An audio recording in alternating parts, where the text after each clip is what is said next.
Um dia na vida de Adão e Eva. Para entender nossa natureza, nossa história e nossa psicologia, devemos entrar na cabeça dos nossos ancestrais caçadores-coletores. Durante praticamente toda a história da nossa espécie, os sapiens viveram como caçadores-coletores.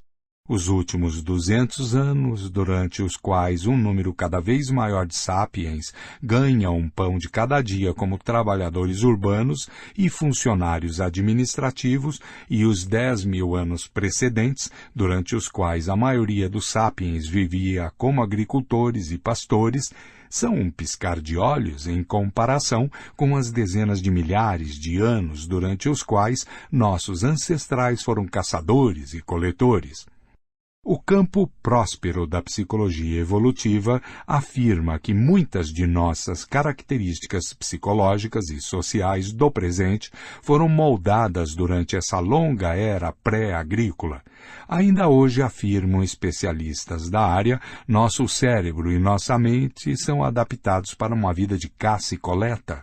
Nossos hábitos alimentares, nossos conflitos e nossa sexualidade são todos consequência do modo como nossa mente de caçadores-coletores interage com o ambiente pós-industrial de nossos dias, com megacidades, aviões, telefones e computadores. Esse ambiente nos dá mais recursos materiais e vida mais longa do que a desfrutada por qualquer geração anterior, mas também nos faz sentir alienados, deprimidos e pressionados. Para entender por que, apontam os psicólogos evolutivos, precisamos nos aprofundar no mundo de caçadores-coletores, que nos moldou, um mundo que, subconscientemente, ainda habitamos. Por quê? Por exemplo, as pessoas se regalam com alimentos altamente calóricos que tão pouco bem fazem a seus corpos? As sociedades afluentes de hoje estão tomadas por uma praga de obesidade que está rapidamente se alastrando para países em desenvolvimento. É intrigante tentar entender por que nos empanturramos com os alimentos mais doces e mais gordurosos que conseguimos encontrar, até considerarmos os hábitos alimentares dos nossos ancestrais caçadores-coletores. Nas savanas e florestas que eles habitavam, alimentos doces e calóricos eram extremamente raros e a comida em geral era escassa. Um caçador-coletor típico de 30.000 anos atrás só tinha acesso a um tipo de comida doce, frutas maduras. Se uma mulher da Idade da Pedra se deparasse com uma árvore repleta de figos, a coisa mais razoável a fazer era ingerir o máximo que pudesse imediatamente, antes que um bando de babuínos comesse tudo. Hoje, podemos morar em apartamentos com geladeiras abarrotadas, mas nosso DNA ainda pensa que estamos em uma savana. É isso que nos motiva a comer um pote inteiro de sorvete quando encontramos um no freezer e fazê-lo descer com uma Coca-Cola grande. Essa teoria do gene guloso é amplamente aceita. Outras teorias são muito mais controversas. Por exemplo, alguns psicólogos evolutivos afirmam que bandos antigos de caçadores-coletores não eram compostos de famílias nucleares centradas em casais monogâmicos. Em vez disso, eles viviam em comunidades onde não havia propriedade privada, relações monogâmicas ou mesmo paternidade. Em um bando como esse, uma mulher podia ter relações sexuais e formar laços íntimos com vários homens e mulheres ao mesmo tempo, e todos os adultos do bando cooperavam para cuidar das crianças. Os homens mostravam igual preocupação por todas as crianças, uma vez que nenhum sabia ao certo quais eram definitivamente filhos seus. Tal estrutura social não é uma utopia aquariana, é bem documentada entre animais, notadamente entre nossos parentes mais próximos, os chimpanzés e os bonobos. Há, inclusive, uma série de culturas humanas nos dias de hoje em que se pratica a paternidade coletiva, como, por exemplo, entre os índios barés. De acordo com as crenças de tais sociedades, uma criança não nasce do esperma de um único homem, mas da acumulação de esperma no útero de uma mulher. Uma boa mãe trata de ter relações sexuais com vários homens diferentes, sobretudo enquanto está grávida, para que seu filho receba as qualidades e os cuidados paternos não só do melhor caçador, como também do melhor contador de histórias, do guerreiro mais forte e do amante mais atencioso. Se isso parece estúpido, tenha em mente que antes do desenvolvimento dos estudos embriológicos modernos, as pessoas não tinham provas concretas de que os bebês invariavelmente são concebidos por um único pai, e não por vários. Os defensores dessa teoria da comunidade antiga afirmam que as infidelidades frequentes que caracterizam os casamentos modernos e o índice elevado de divórcios, sem falar da profusão de complexos psicológicos que acometem crianças e adultos, todos resultam de forçar os humanos a viver em famílias nucleares e relações monogâmicas que são incompatíveis com nosso programa biológico. Nota.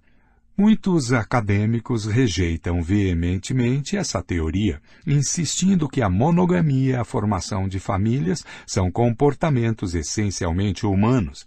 Esses pesquisadores afirmam que, embora as antigas sociedades caçadoras-coletoras tendessem a ser mais comunais e igualitárias do que as sociedades modernas, eram, no entanto, constituídas de células separadas, cada uma delas contendo um casal ciumento e os filhos que eles tinham em comum.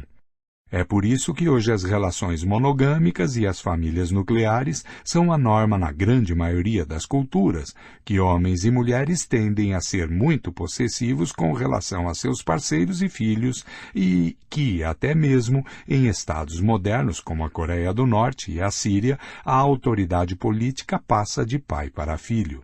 A fim de resolver essa controvérsia, e entender nossa sexualidade, nossa sociedade e nossa política, precisamos saber algumas coisas sobre as condições de vida de nossos ancestrais, a fim de examinar como viviam os sapiens entre a revolução cognitiva de 70 mil anos atrás e o começo da revolução agrícola, há cerca de 12 mil anos. Infelizmente, há poucas certezas a respeito da vida de nossos ancestrais caçadores-coletores. O debate entre os defensores da comunidade antiga e os da monogamia eterna se baseia em indícios escassos. Obviamente, não temos registros escritos da época dos caçadores-coletores, e as evidências arqueológicas consistem basicamente de ossos fossilizados e ferramentas de pedra. Artefatos feitos de materiais mais perecíveis, como madeira, bambu ou couro, só sobrevivem em condições especiais. A impressão comum de que os humanos pré-agrícolas viveram em uma idade da pedra é um conceito equivocado, baseado nessa tendência arqueológica.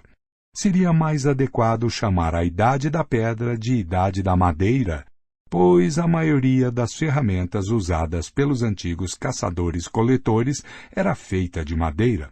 Toda a reconstrução da vida dos antigos caçadores-coletores, com base nos artefatos remanescentes, é extremamente problemática. Uma das diferenças mais gritantes entre eles e seus descendentes agrícolas e industriais é que, para começar, os caçadores-coletores tinham pouquíssimos artefatos, e estes exerciam um papel comparativamente modesto em suas vidas. Ao longo de suas vidas, um típico membro de uma sociedade moderna afluente possui vários milhões de artefatos, de carros e casas a fraldas descartáveis e caixas de leite. Dificilmente há uma atividade, uma crença ou mesmo uma emoção que não seja mediada por objetos concebidos por nós mesmos. Nossos hábitos alimentares são mediados por uma coleção impressionante de tais itens, de colheres e copos a laboratórios de engenharia genética e navios transoceânicos gigantes. Para brincar, usamos uma série de brinquedos, de cartas de plástico a estádios com 100 mil lugares. Nossas relações românticas e sexuais são equipadas por anéis, camas, roupas bonitas, lingeries sensuais, camisinhas, restaurantes da moda, motéis baratos, salas de espera de aeroporto, salões de festa e empresas de catering.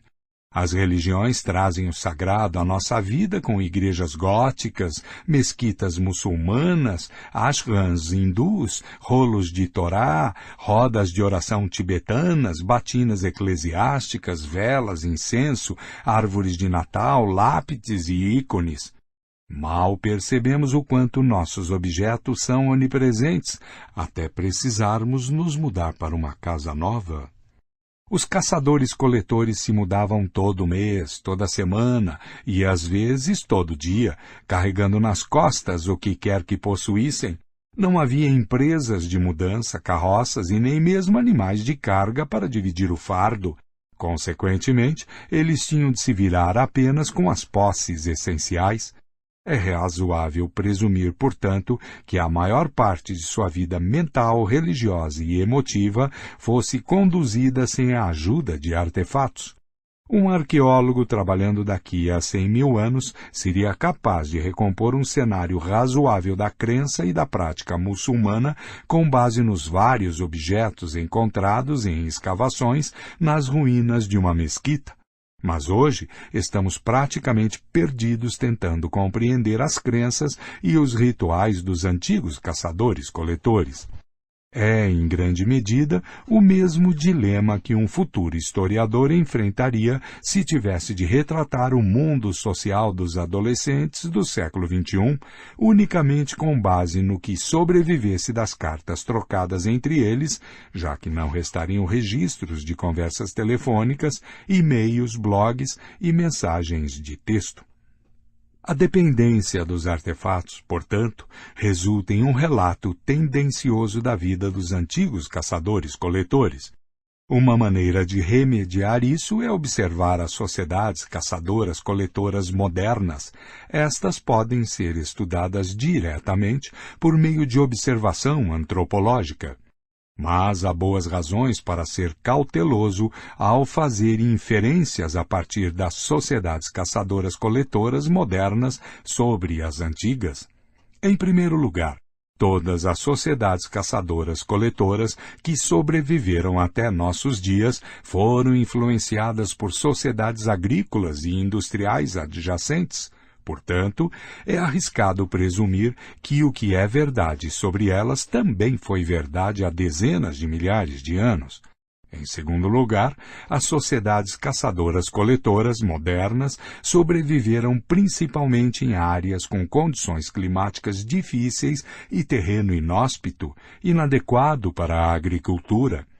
As sociedades que se adaptaram às condições extremas de lugares como o deserto de Kalahari, no sul da África, podem muito bem fornecer um modelo um tanto enganoso para entender sociedades antigas em áreas férteis, como o vale do rio Yangtze. Em particular, a densidade populacional em uma área como o deserto de Kalahari é muito mais baixa do que foi na região do antigo Yangtze. E isso tem implicações profundas para questões essenciais sobre o tamanho e a estrutura dos bandos humanos e a relação entre eles. Em terceiro lugar, a característica mais notável das sociedades caçadoras-coletoras é o quanto elas são diferentes umas das outras. Diferem não só de uma parte do mundo à outra, como inclusive na mesma região. Um bom exemplo é a enorme variedade que os primeiros colonizadores europeus encontraram entre os povos aborígenes da Austrália. Logo antes da conquista britânica, entre 300.000 e 700.000 caçadores-coletores viviam no continente distribuídos em 200 a 600 tribos, cada uma dividida em vários bandos. 2. Nota. Cada tribo tinha seu próprio idioma, religião, normas e costumes. Perto do que hoje é Adelaide, no sul da Austrália, viviam vários clãs patrilineares, que se baseavam na descendência por parte de pai. Esses clãs se uniam em tribos por razões estritamente territoriais. Por sua vez, algumas tribos no norte da Austrália davam mais importância à ancestralidade materna de uma pessoa, e sua identidade tribal não se baseava em território, e sim em seu totem. É razoável pensar que a variedade étnica e cultural entre os antigos caçadores-coletores fosse igualmente impressionante e que os 5 a 8 milhões de caçadores-coletores que povoaram o mundo à véspera da Revolução Agrícola se dividissem em milhares de tribos com milhares de idiomas e culturas diferentes. 3. Nota. Esse, afinal, foi um dos principais legados da Revolução Cognitiva. Graças ao surgimento da ficção, até mesmo pessoas com a mesma composição genética e vivendo em condições ecológicas similares foram capazes de criar realidades imaginadas muito diferentes, que se manifestavam em diferentes normas e valores. Por exemplo, temos todas as razões para acreditar que um bando de caçadores-coletores que viveram há 20 mil anos na região da atual Lisboa teria falado uma língua diferente daquele que viveu onde hoje se situa a cidade do Porto. Um bando pode ter sido beligerante e o outro pacífico. Talvez o bando de Lisboa fosse comunal e o do Porto se baseasse em famílias nucleares. O povo de Lisboa talvez passasse horas esculpindo estátuas de madeira de seus espíritos guardiães, ao passo que seus contemporâneos do Porto mostravam sua devoção por meio da dança. Os primeiros talvez acreditassem em reencarnação, enquanto os últimos consideravam isso absurdo. Em uma sociedade, relações homossexuais podem ter sido aceitas, ao passo que na outra eram um tabu. Em outras palavras, embora as observações antropológicas dos caçadores-coletores modernos possam nos ajudar a entender algumas das possibilidades disponíveis para os caçadores-coletores antigos, o horizonte de possibilidades daquela época era muito mais amplo e, em sua maior parte, é desconhecido para nós. Nota. Os debates acalorados sobre o estilo de vida natural do Homo sapiens perdem de vista a questão principal. Desde a Revolução Cognitiva, não existe um único estilo de vida natural para os sapiens. Há apenas escolhas culturais dentro de um conjunto assombroso de possibilidades.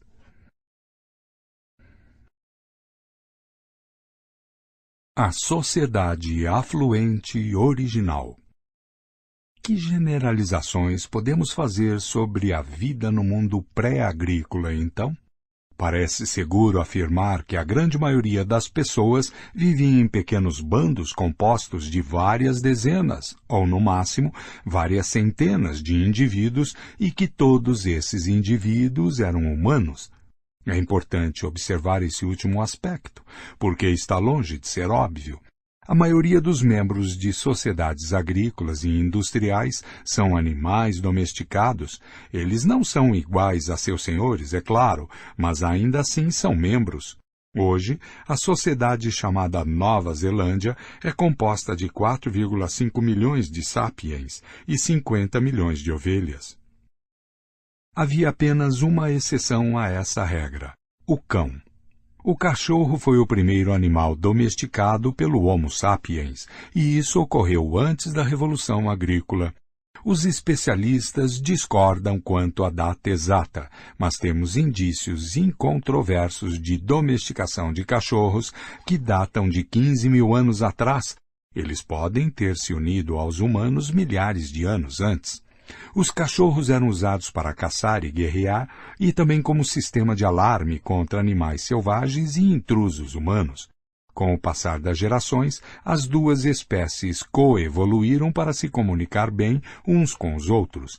Os cachorros, que eram mais atentos às necessidades e aos sentimentos de seus companheiros humanos, recebiam mais cuidados e alimentos e tinham mais probabilidade de sobreviver. Ao mesmo tempo, os cachorros aprenderam a manipular as pessoas para satisfazer suas próprias necessidades. Um vínculo de 15.000 anos resultou em uma compreensão e laços afetivos muito mais profundos entre humanos e cachorros do que entre humanos e qualquer outro animal. 4. Nota. Em alguns casos, cachorros mortos eram enterrados em cerimônias, de modo muito similar aos humanos. Legenda da figura. O primeiro bichinho de estimação?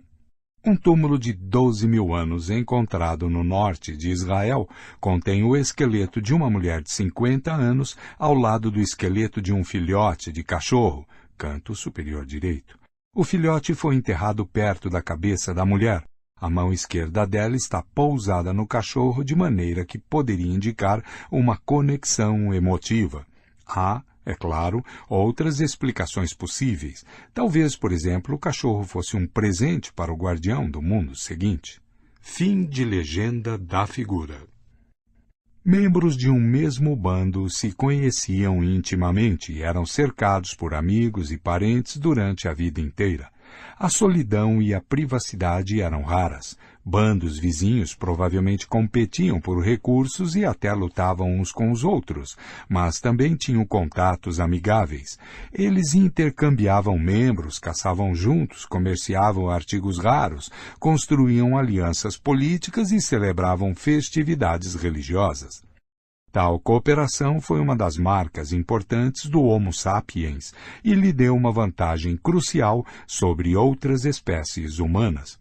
Às vezes, as relações com os bandos vizinhos eram sólidas o suficiente a ponto de eles constituírem uma única tribo, partilhando a mesma língua, os mesmos mitos, as mesmas normas e os mesmos valores. Mas não devemos superestimar a importância de tais relações externas, mesmo que em tempos de crise os bandos vizinhos se aproximassem e mesmo que se reunissem ocasionalmente para caçar ou comer juntos, eles ainda passavam a maior parte do tempo em completo isolamento e independência. O comércio era basicamente limitado a itens de prestígio, como conchas, âmbar e pigmentos.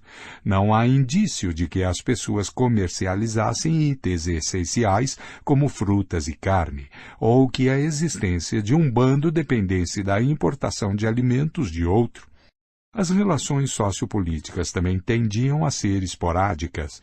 A tribo não servia como um marco político permanente, e mesmo que houvesse lugares de reunião sazonais, não havia cidades ou instituições permanentes. Em média, uma pessoa vivia muitos meses sem ver ou ouvir um indivíduo de fora de seu bando, e ao longo de sua vida encontrava não mais do que algumas centenas de humanos. A população sapiens vivia espalhada por vastos territórios. Antes da Revolução Agrícola, a população humana do planeta inteiro era menor do que a de São Paulo hoje. A maioria dos bandos sapiens vivia se deslocando, vagando de um lado para outro em busca de alimento. Seus movimentos eram influenciados pela mudança das estações, pela migração anual de animais e pelo ciclo de crescimento das plantas. Eles costumavam viajar de um lado para outro no mesmo território, uma área cuja extensão ficava entre várias dezenas e muitas centenas de quilômetros quadrados. De vez em quando, bandos saíam de seu território e exploravam novas terras, fosse devido a calamidades climáticas, conflitos violentos, pressões demográficas, fosse por iniciativa de um líder carismático. Essas perambulações foram o motor da expansão humana pelo mundo.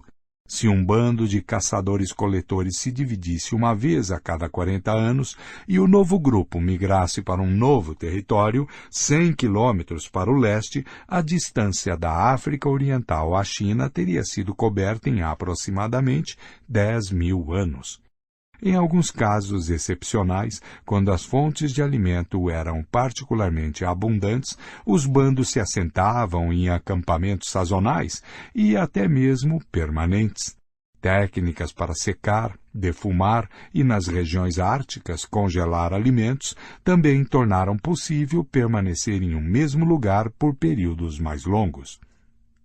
Mais importante ainda, em áreas próximas de rios e mares ricos em frutos do mar e aves aquáticas, os humanos fundaram aldeias permanentes de pescadores, os primeiros assentamentos permanentes na história, muito antes da Revolução Agrícola.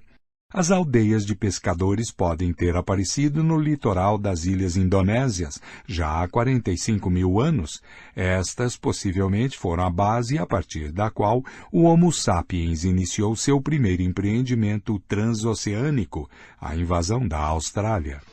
Na maioria dos habitats, os bandos de sapiens se alimentavam de maneira versátil e oportunista. Eles saíam à procura de cupins, coletavam bagas, desenterravam raízes, capturavam coelhos e caçavam bisões e mamutes. Apesar da imagem difundida de caçador, a coleta era a atividade principal dos sapiens e lhe fornecia a maior parte de suas calorias, além de matérias-primas como sílex, madeira e bambu. Os sapiens não saíam apenas à procura de alimentos e materiais, também saíam à procura de conhecimento. Para sobreviver, precisavam de um detalhado mapa mental de seu território. Para maximizar a eficiência de sua busca cotidiana por alimento, precisavam de informações sobre os padrões de crescimento de cada planta e os hábitos de cada animal. Precisavam saber quais alimentos eram nutritivos, quais eram nocivos e quais podiam ser usados como remédio e de que forma. Precisavam conhecer o progresso das estações do ano e os sinais de alerta que precediam uma tempestade ou um período de seca. Estudavam cada corrente, nogueira, caverna de urso e depósito de sílex nas redondezas. Cada indivíduo precisava entender como fabricar uma faca de pedra, como remendar um manto rasgado, como preparar uma armadilha para um coelho e como enfrentar avalanches, picadas de cobra ou leões famintos. O domínio de cada uma dessas muitas habilidades requeria anos de aprendizado e prática. Em média, um antigo caçador-coletor era capaz de transformar um pedaço de sílex em uma ponta de lança em minutos. Quando tentamos imitar essa proeza, em geral fracassamos terrivelmente. A maioria de nós carece de conhecimento específico sobre as propriedades cortantes do sílex e do basalto e das habilidades motoras refinadas necessárias para trabalhá-los com precisão. Em outras palavras, o caçador-coletor médio tinha conhecimentos mais abrangentes, mais profundos e mais variados do seu meio imediato do que a maioria de seus descendentes modernos. Hoje, a maioria das pessoas nas sociedades industriais não precisa saber muito para sobreviver. O que você realmente precisa saber sobre o mundo natural para sobreviver como engenheiro de sistemas, agente de seguros, professor de história ou operário? Você precisa saber muito sobre sua diminuta área de especialização. Mas, para a grande maioria das necessidades da vida, você se apoia cegamente em outros especialistas, cujo conhecimento também é limitado a uma área de especialização minúscula. A coletividade humana conhece hoje muito mais do que os bandos antigos, mas no nível individual, os antigos caçadores-coletores foram o povo mais conhecedor e habilidoso da história. Há alguns indícios de que o tamanho médio do cérebro de um sapiens efetivamente diminuiu desde a era dos caçadores-coletores. 5. Nota. A sobrevivência naquela época requeria de cada indivíduo habilidades mentais sofisticadas. Quando a agricultura e a indústria surgiram, as pessoas puderam contar cada vez mais com as habilidades de outros para sobreviver, e se abriram novos nichos para ignorantes. Um indivíduo podia sobreviver e transmitir seus genes obtusos para a geração seguinte, trabalhando como carregador ou como operário em uma linha de montagem. Os caçadores-coletores dominaram não só o mundo dos animais, plantas e objetos à sua volta, como também o mundo interno de seu próprio corpo e sensações. Eles ouviam o menor movimento na grama para saber se havia uma cobra à espreita. Observavam cuidadosamente a folhagem das árvores para descobrir frutas, colmeias e ninhos de pássaros, moviam-se com um mínimo de esforço e ruído e sabiam como sentar, caminhar e correr da maneira mais ágil e eficiente. O uso constante e variado do corpo os tornava tão aptos quanto maratonistas. Eles tinham um nível de destreza física que as pessoas hoje são incapazes de alcançar, mesmo após anos de prática de yoga ou de tai chi.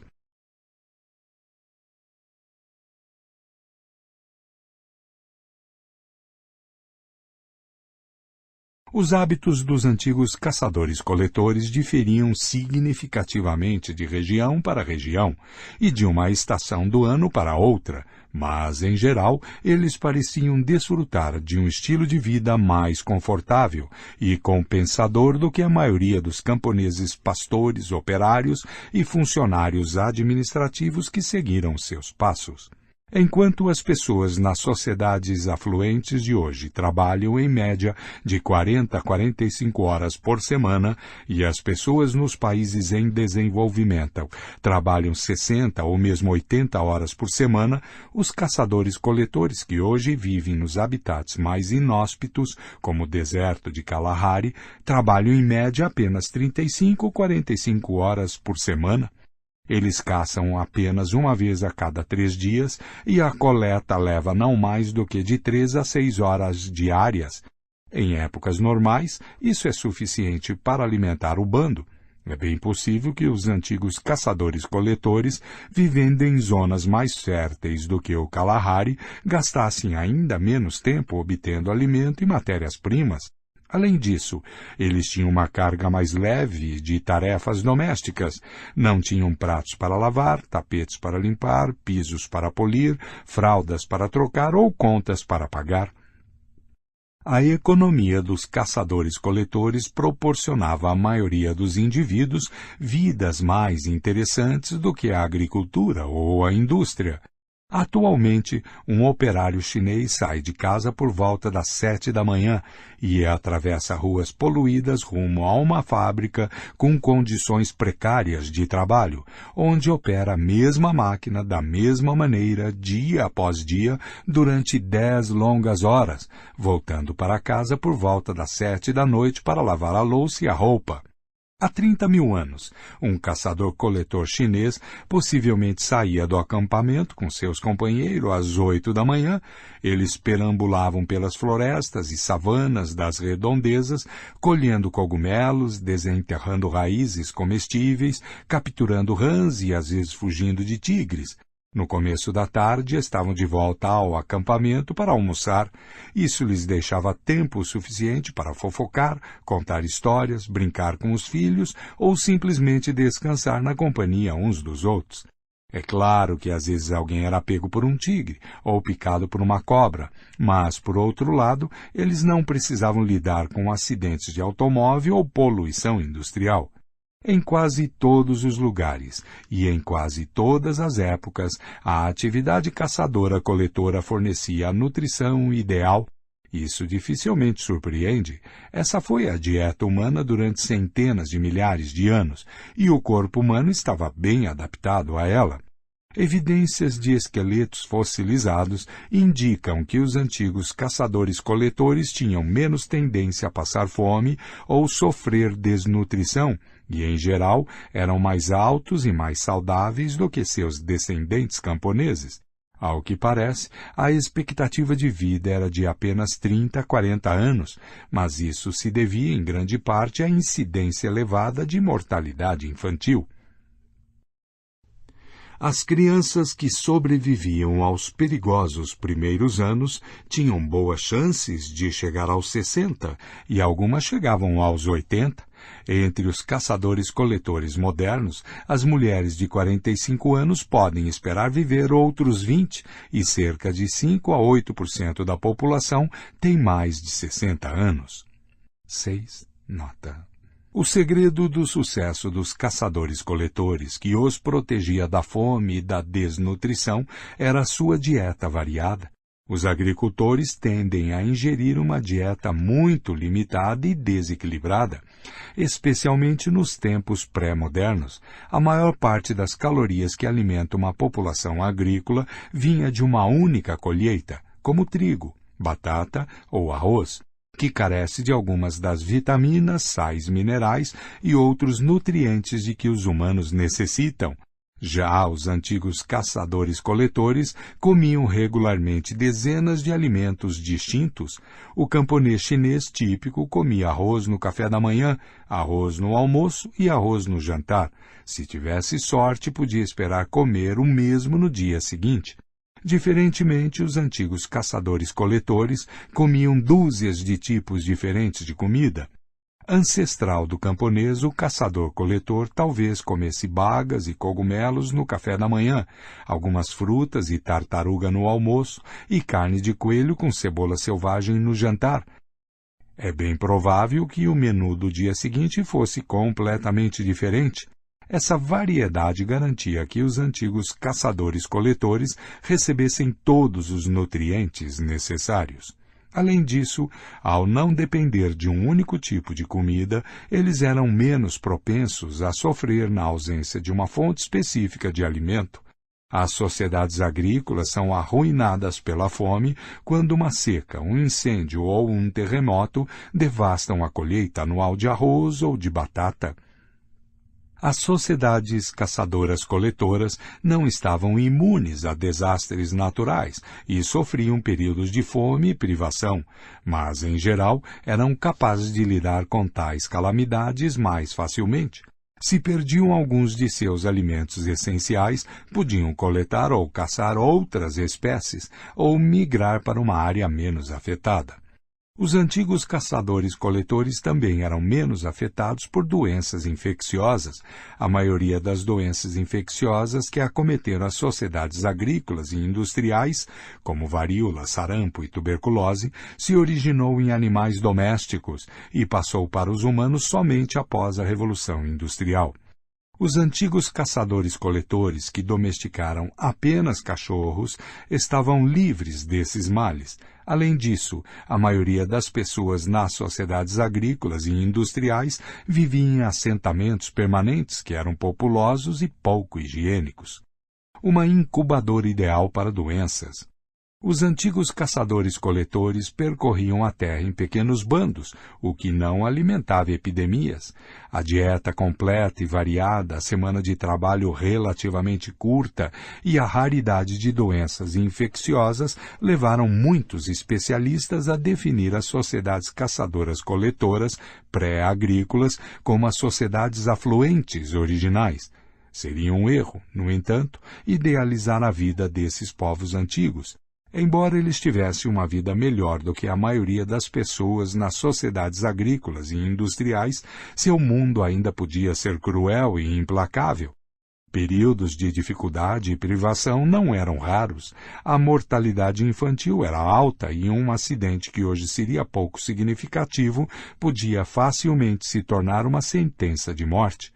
A maioria das pessoas provavelmente desfrutava da intimidade do bando, mas os desafortunados que eram alvo de hostilidade ou de zombaria dos colegas de bando, de certo padeciam terrivelmente. Os caçadores-coletores modernos ocasionalmente abandonam e até matam pessoas idosas ou deficientes que não conseguem acompanhar o bando. Bebês e crianças indesejados podem ser assassinados, e há inclusive casos de religiosidade inspirados em sacrifício humano. Os axés, caçadores-coletores que viveram nas selvas do Paraguai até os anos 1960, dão uma ideia do lado negro do sistema de caça e coleta. Quando um membro valorizado do bando morria, os axés costumavam matar uma garotinha e enterrar os dois juntos. Os antropólogos que entrevistaram os axés registraram um caso em que um bando abandonou um homem de meia-idade que adoeceu e não conseguia acompanhar os demais. Ele foi deixado sob uma árvore. Abutres se empoleiraram sobre ela à espera de uma refeição substanciosa, mas o homem se recuperou e, caminhando depressa, conseguiu se juntar ao grupo novamente. Seu corpo estava coberto de fezes de pássaros e por isso ele foi apelidado de excremento de abutre. Quando uma mulher axé idosa se tornava um fardo para o resto do bando, um dos homens mais jovens se esgueirava atrás dela e a matava com um golpe de machado na cabeça. Um homem axé contou aos antropólogos histórias sobre seus primeiros anos na selva. Aspas, eu costumava matar mulheres idosas, matei minhas tias, reticências. As mulheres tinham medo de mim, reticências. Agora, aqui com os brancos, eu me tornei fraco. Fecha aspas. Bebês nascidos sem cabelo, considerados subdesenvolvidos, eram mortos imediatamente. Uma mulher lembrou que sua primeira bebê foi morta porque os homens não queriam mais uma menina no bando. Em certa ocasião, um homem matou um garotinho porque ele estava de mau humor e a criança estava chorando. Outra criança foi enterrada viva porque tinha uma aparência engraçada e as outras crianças riam dela. 7. Nota. No entanto, devemos ter cuidado para não julgar os axés depressa demais. Os antropólogos que viveram com eles durante anos relatam que a violência entre adultos era muito rara. Mulheres e homens eram livres para escolher seus parceiros à vontade. Eles sorriam e riam constantemente, não tinham hierarquia e geralmente esquivavam-se de povos dominadores. Eram extremamente generosos com suas poucas posses e não eram obcecados com sucesso nem com riqueza. As coisas que mais valorizavam na vida eram boas interações sociais e boas amizades. 8. Nota. Eles viam a morte de crianças, pessoas doentes e idosos, como muitas pessoas hoje veem o aborto e a eutanásia. Também deve ser observado que os axés eram caçados e mortos sem piedade pelos fazendeiros paraguaios. É bem provável que a necessidade de escapar de seus inimigos os levasse a adotar uma atitude atipicamente cruel para com qualquer um que pudesse se tornar um fardo para o bando. A verdade é que a sociedade axé, como toda a sociedade humana, era muito complexa. Devemos tomar cuidado para não os demonizar nem idealizá-los com base em um conhecimento superficial. Os axés não eram anjos nem demônios, eram humanos, como também eram os antigos caçadores-coletores. Espíritos falantes. O que podemos dizer sobre a vida mental e espiritual dos antigos caçadores-coletores? A base da economia caçadora-coletora pode ser reconstruída com certa segurança, segundo fatores objetivos e quantificáveis. Por exemplo, podemos calcular quantas calorias por dia uma pessoa precisava para sobreviver, quantas calorias eram obtidas de 1 quilograma de nozes e quantas nozes podiam ser colhidas em 1 quilômetro quadrado de floresta. Com esses dados, podemos fazer uma estimativa fundamentada da importância relativa das nozes em sua dieta. Mas eles consideravam as nozes uma iguaria ou um alimento trivial? Acreditavam que as nogueiras eram habitadas por espíritos? Consideravam bonitas as folhas da nogueira? Se um rapaz quisesse levar uma garota para um lugar romântico, a sombra da nogueira era conveniente? O mundo do pensamento, da crença e do sentimento é, por definição, muito mais difícil de decifrar. A maioria dos acadêmicos concorda que as crenças animistas eram comuns entre os antigos caçadores-coletores. O animismo, de ânima, alma ou espírito em latim, é a crença de que praticamente todo lugar, todo animal, toda planta e todo fenômeno natural tem consciência e sentimentos, e que pode se comunicar diretamente com os humanos. Desse modo, os animistas podem acreditar que a grande rocha no alto da colina tem desejos e necessidades. A rocha pode se irritar com alguma coisa que as pessoas fizerem e se alegrar com alguma outra ação. Pode advertir as pessoas ou pedir favores. Os humanos, por sua vez, podem se dirigir à rocha para acalmá-la ou ameaçá-la. Não só a rocha, mas também o carvalho ao pé da colina são seres animados, e também o rio que corre abaixo da colina, a nascente na clareira da floresta, os arbustos que crescem à sua volta, o caminho para a clareira e os camundongos, lobos e corvos que bebem ali. No mundo animista, objetos e coisas vivas não são os únicos seres animados. Há também entidades imateriais, os espíritos dos mortos e seres benévolos e malévolos, do tipo que hoje chamamos de demônios, fadas e anjos. Os animistas acreditam que não existe barreira entre os humanos e outros seres. Eles podem se comunicar diretamente por meio da fala, da música, da dança e de cerimônias. Um caçador pode se dirigir a um rebanho de servos e pedir que um deles se sacrifique. Se a caçada tiver sucesso, o caçador pode pedir perdão ao animal morto.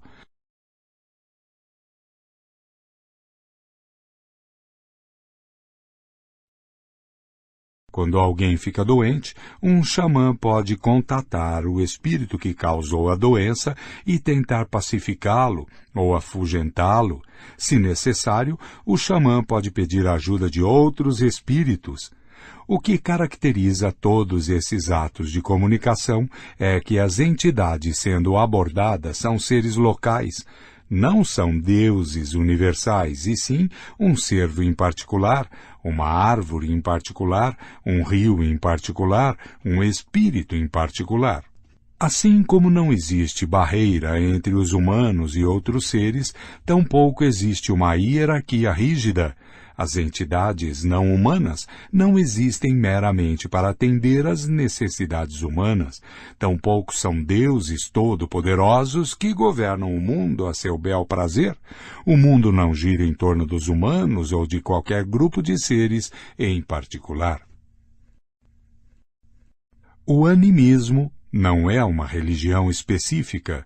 É um nome genérico para milhares de religiões, cultos e crenças muito diferentes. O que torna todos eles animistas é sua maneira de encarar o mundo e o lugar que atribuem ao homem nesse mundo. Dizer que os antigos caçadores-coletores provavelmente eram animistas é como dizer que os agricultores pré-modernos eram quase todos teístas. O teísmo, de Theos, Deus em grego, é a visão de que a ordem universal se baseia em uma relação hierárquica entre humanos e um pequeno grupo de entidades etéreas, chamadas deuses. É com certeza correto afirmar que os agricultores pré-modernos tendiam a ser teístas, mas isso não nos diz muito sobre suas particularidades. A rubrica genérica teístas abrange rabinos judeus da Polônia do século XVIII, puritanos queimadores de bruxas do Massachusetts do século XVII, padres astecas do México do século XV, místicos sufistas do Irã do século XII, guerreiros vikings do século X, legionários romanos do século II e burocratas chineses do século I. As diferenças entre as crenças e práticas de grupos de caçadores-coletores animistas provavelmente eram tão grandes quanto. Sua experiência religiosa pode ter sido turbulenta e cheia de controvérsias, reformas e revoluções. 7. Uma pintura da caverna de Lascaux, aproximadamente 15 a 20 mil anos atrás. O que vemos exatamente qual é o significado dessa pintura? Alguns afirmam que vemos um homem com a cabeça de um pássaro e um pênis ereto sendo morto por um bisão. Sob o homem há outro pássaro que possivelmente simboliza a alma, libertada do corpo no momento da morte. Se for assim, a pintura retrata não um prosaico acidente de caçada, mas a passagem deste mundo para o seguinte. Mas não temos como saber se essas especulações são corretas. É como um teste de Rorschach. Revela muito sobre as ideias pré-concebidas dos acadêmicos modernos e pouco sobre as crenças dos antigos caçadores-coletores. Fim de legenda da figura. Porém, essas generalizações cautelosas são o mais longe a que podemos chegar. Qualquer tentativa de descrever as especificidades da espiritualidade arcaica é mera especulação, já que quase não existem indícios para nos guiar e os poucos indícios que temos, um punhado de artefatos e pinturas em cavernas, podem ser interpretados de muitíssimas formas. As teorias dos acadêmicos que afirmam saber o que os caçadores-coletores sentiam dizem muito mais sobre os preconceitos de seus autores do que sobre as religiões da Idade da Pedra. Em vez de elaborar um sem número de teorias com base em um punhado de relíquias, pinturas rupestres e estatuetas de ossos, é melhor sermos francos e admitirmos que temos apenas noções muito vagas sobre as religiões dos antigos caçadores-coletores. Presumimos que eles foram animistas, mas isso não é muito informativo. Não sabemos para quais espíritos eles rezavam, que festivais celebravam ou a que tabus obedeciam. O que é mais importante, não sabemos que histórias eles contavam. Essa é uma das maiores lacunas em nossa compreensão da história humana. Legenda da figura. Caçadores-coletores fizeram essas impressões de mãos há cerca de 9.000 anos, na Cova das Mãos, na Argentina. É como se essas mãos mortas há muito tempo estivessem saindo da rocha e tentando nos alcançar. É uma das relíquias mais tocantes do mundo dos antigos caçadores-coletores, mas ninguém sabe o que significa. Fim de Legenda da Figura. O mundo sociopolítico dos caçadores-coletores é outra área sobre a qual não sabemos quase nada. Conforme explicado anteriormente, os acadêmicos não conseguem sequer chegar a um acordo quanto ao básico, como a existência de propriedade privada, famílias nucleares e relações monogâmicas. É provável que bandos diferentes tivessem estruturas diferentes. Alguns podem ter sido tão hierarquizados, tensos e violentos como os mais virulentos bandos de chimpanzés, ao passo que outros podem ter sido tão tranquilos, pacíficos e lascivos quanto um bando de bonobos. Em Sungir, na Rússia, arqueólogos descobriram em 1955 um cemitério de 30.000 anos pertencente a uma cultura de caçadores de mamutes. Em um túmulo, encontraram o esqueleto de um homem de 50 anos, coberto com colares de contas de marfim de mamute, contendo cerca de 3.000 contas no total. Na cabeça do homem morto havia um chapéu decorado com dentes de raposa e nos punhos 25 braceletes de marfim. Outros túmulos no mesmo cemitério continham muito menos objetos.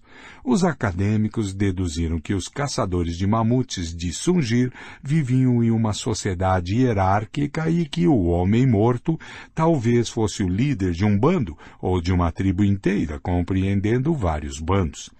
É improvável que algumas dezenas de membros de um único bando pudessem ter produzido tantos objetos funerários. Os arqueólogos, então, descobriram um túmulo ainda mais interessante. Continha 2 esqueletos enterrados lado a lado. Um era de um garoto de 12 ou 13 anos de idade e o outro de uma garota de 9 ou 10 anos. O garoto estava coberto com 5.000 contas de marfim. Ele usava um chapéu com dentes de raposa e um cinto com 250 dentes desse animal. Pelo menos 60 raposas precisaram ter seus dentes removidos para se obter essa quantia. A garota estava adornada com 5,25 mil contas de marfim. Ambas as crianças estavam cercadas por estatuetas e vários objetos de marfim. Um artesão ou artesã habilidoso provavelmente precisaria de uns 45 minutos para preparar uma única conta de marfim. Em outras palavras, para fabricar as 10.000 contas de marfim que cobriam as 2 crianças, sem mencionar os outros objetos, seriam necessárias aproximadamente 7,5 mil horas de trabalho delicado, bem mais de 3 anos de trabalho de um artesão experiente. É extremamente improvável que em uma idade tão jovem as crianças de Sungir tivessem se consolidado como líderes ou caçadoras de mamutes. Somente crenças culturais podem explicar por que receberam um enterro tão extravagante. Uma teoria é que deviam sua posição hierárquica aos pais. Talvez fossem filhos do líder em uma cultura que acreditava em carisma familiar ou em regras estritas de sucessão. De acordo com uma segunda teoria, as crianças foram identificadas ao nascer como encarnações de espíritos mortos há muito tempo. Uma terceira teoria afirma que o enterro das crianças reflete o modo como morreram e não seu status em vida. Foram sacrificadas em um ritual, talvez como parte dos ritos funerários do líder, e então enterradas com pompa e circunstância. 9. Nota. Qualquer que seja a resposta correta, as crianças de Sungir estão entre as evidências mais sólidas de que há 30 mil anos os sapiens eram capazes de inventar códigos sociopolíticos que iam muito além dos ditames do nosso DNA e dos padrões de comportamento de outras espécies de humanos e de animais. Paz ou guerra? Finalmente, há a questão delicada do papel da guerra nas sociedades de caçadores-coletores. Alguns acadêmicos imaginam as antigas sociedades de caçadores-coletores e argumentam que a guerra e a violência só surgiram com a Revolução Agrícola, quando as pessoas começaram a acumular propriedade privada. Outros estudiosos sustentam que o mundo dos antigos caçadores-coletores era excepcionalmente cruel e violento.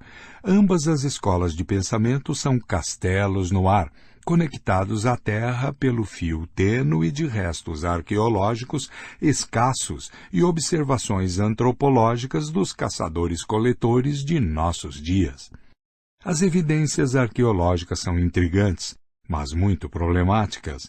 Os caçadores-coletores de hoje vivem principalmente em áreas isoladas e inóspitas, como o Ártico ou o Kalahari, onde a densidade populacional é muito baixa e as oportunidades de lutar com outras pessoas são limitadas.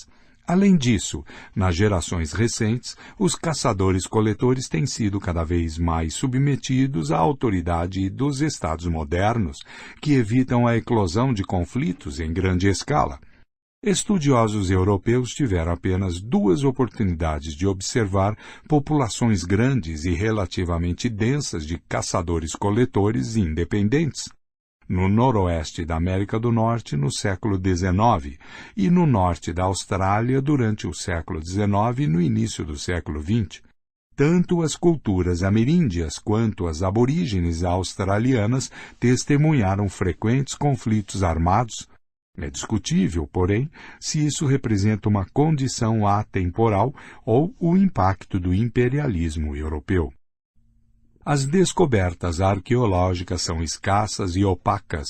Que pistas reveladoras poderiam restar de qualquer guerra acontecida há dezenas de milhares de anos?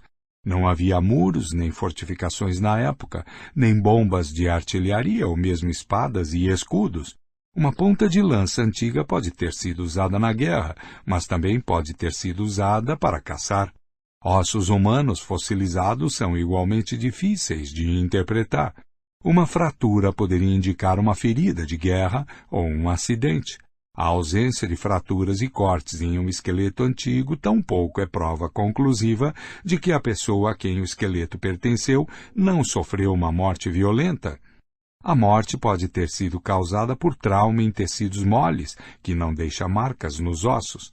O que é ainda mais importante, durante as guerras pré-industriais, mais de 90% das mortes ocorriam por fome, frio e doença, e não por armas. Imagine que há 30 mil anos uma tribo derrotou a tribo vizinha e a expulsou dos cobiçados terrenos propícios para caça e coleta. Na batalha decisiva, 10 membros da tribo derrotada foram mortos. No ano seguinte, outra centena de membros da tribo perdedora morreu de fome, frio e doença. Os arqueólogos que se deparassem com esses 110 esqueletos poderiam concluir facilmente que a maioria foi vítima de algum desastre natural. Como poderíamos afirmar que todos eles foram vítimas de uma guerra impiedosa? Devidamente alertados, podemos agora nos voltar para as descobertas arqueológicas. Em Portugal, realizou-se um levantamento de 400 esqueletos do período imediatamente anterior à Revolução Agrícola. Apenas 2 esqueletos apresentaram marcas nítidas de violência. Um levantamento similar de 400 esqueletos do mesmo período em Israel revelou uma única fratura em um único crânio que poderia ser atribuída à violência humana. Um terceiro levantamento de 400 esqueletos de vários sítios pré-agrícolas no Vale do Danúbio encontrou indícios de violência em 18 esqueletos. 18 em 400 pode não parecer muito, mas na verdade é um percentual muito alto. Se todos os 18 realmente foram mortos de forma violenta, significa que cerca de 4,5% das mortes no antigo Vale do Danúbio foram causadas por violência humana.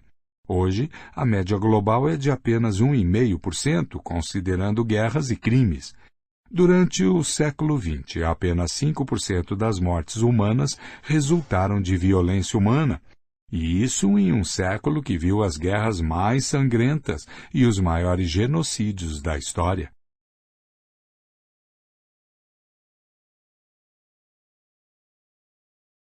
Se essa descoberta for representativa, o antigo Vale do Danúbio foi tão violento quanto o século XX. 2. Nota. As descobertas deprimentes sobre o Vale do Danúbio são corroboradas por uma sequência de descobertas igualmente deprimentes em outras regiões. Em Jabel Sahaba, no Sudão, descobriu-se um cemitério de 12.000 anos contendo 59 esqueletos. Pontas de flecha e de lança foram encontradas incrustadas ou caídas perto de ossos de 24 esqueletos. 40% dos encontrados. O esqueleto de uma mulher revelou 12 ferimentos.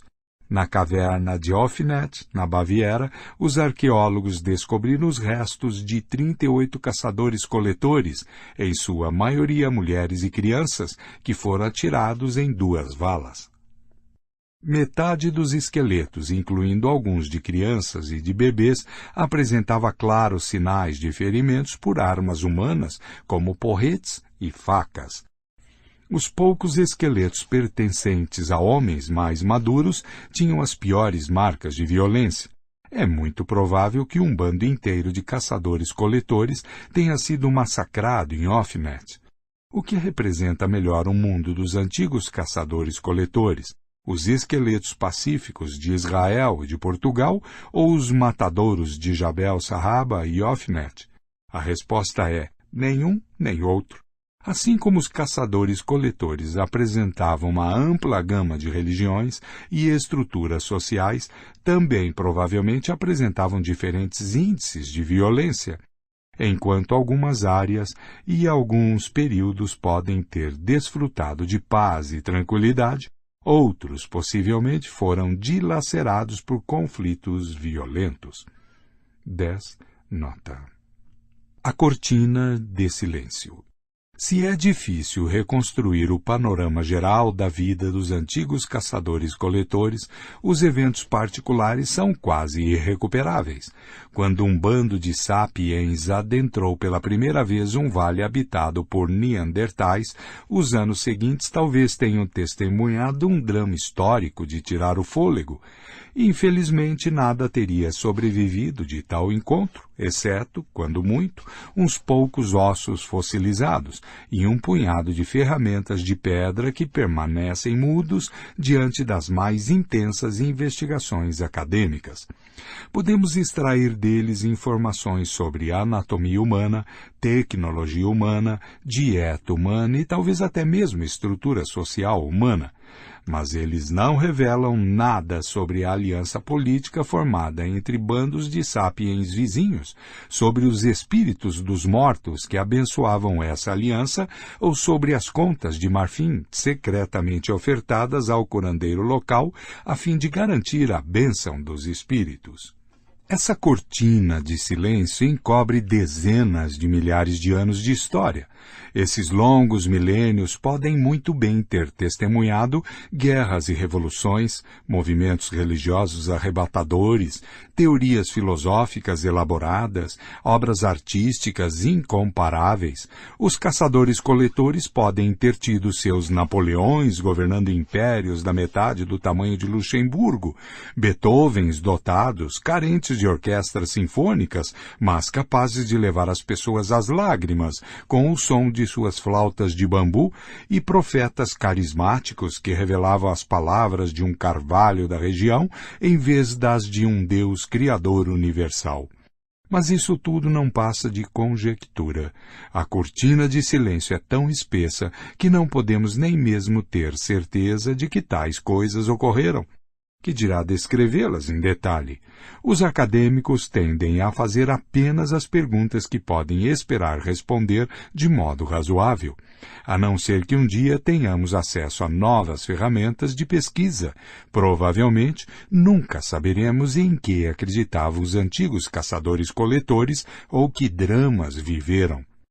Mas é vital fazer perguntas para as quais não há respostas. Do contrário, poderíamos ser tentados a descartar 60.000 dos 70.000 anos de história humana, com a desculpa de que as pessoas que viveram naquela época não fizeram nada de importante. A verdade é que fizeram muitas coisas importantes.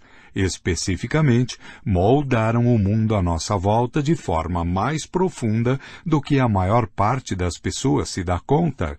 Os peregrinos que visitam a tundra siberiana, os desertos da Austrália Central e a floresta tropical amazônica acreditam que adentraram paisagens inexploradas, praticamente intocadas por mãos humanas. Mas isso é uma ilusão. Os antigos caçadores-coletores estiveram lá antes de nós e provocaram mudanças drásticas, mesmo nas florestas mais densas e nos desertos mais desolados. O próximo capítulo explica como os antigos caçadores-coletores remodelaram completamente a ecologia do nosso planeta muito antes de a primeira aldeia agrícola ser construída. Os bandos errantes de sapiens contadores de histórias foram a força mais importante e mais destrutiva que o reino animal já produziu. Nota. Um horizonte de possibilidades significa todo o espectro de crenças, práticas e experiências que se apresentam diante de determinada sociedade, considerando suas limitações ecológicas, tecnológicas e culturais. Cada sociedade e cada indivíduo normalmente explora apenas uma pequena fração de seu horizonte de possibilidades. 2. Pode-se argumentar que, de certo, nem todos os 18 caçadores-coletores do Vale do Danúbio realmente morreram da violência cujas marcas podem ser observadas em seus restos. Alguns podem ter sido meramente feridos. No entanto, isso provavelmente é contrabalançado por mortes decorrentes de traumas em tecidos moles e das privações invisíveis que acompanham a guerra.